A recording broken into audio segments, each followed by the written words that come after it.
ஓம் சாய், ஸ்ரீ சாய், ஜெய் ஜெய் சாய். சாயப்பா இன்னைக்கு நமக்கு கொடுத்துருக்க நம்பர் பார்த்தீங்கன்னா 42 பேலன்ஸ். தமிழில் பார்த்தீங்கன்னா சமநிலை. சமநிலை கொடுத்துருக்காரு, பேலன்ஸ் கொடுத்துருக்காரு. பாபா என்ன சொல்கிறாருன்னா, எல்லா விஷயத்துலையுமே நம்ம வந்து சமநிலையாக இருக்கணும், ஒரு பேலன்ஸாக இருக்கணும் அப்படின்னு நமக்கு சொல்ல வராரு. நம்ம வாழ்க்கைக்கு ரொம்ப முக்கியமானது எதுனாலும் நம்ம சில வாட்டி நம்ம எதுக்குனாலும் ஓவராக ரியாக்ட் பண்ணிடுவோம், எதுக்குனாலும் ஓவராக கேர்ஃபுல்லாக இருப்போம்.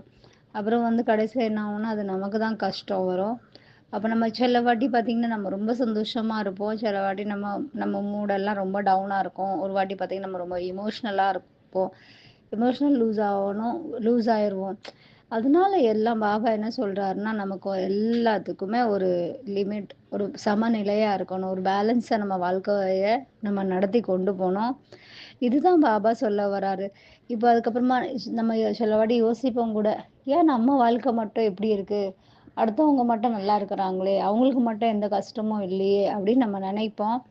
ஆனால் அப்படி கிடையாது. பாபா என்ன சொல்ல வராருன்னா, எல்லா மனுஷனுக்கும் பிரச்சனை இருக்குது, எல்லா மனுஷனுக்கும் பிரச்சனை கண்டிப்பாக இருக்குது. ஆனால் அவங்கவுங்க பிரச்சனையை அவங்க பார்த்துக்கிடுவாங்க அப்படின்னு சொல்ல வராரு. அதனால நம்ம பிரச்சனையை நம்ம பார்ப்போம்.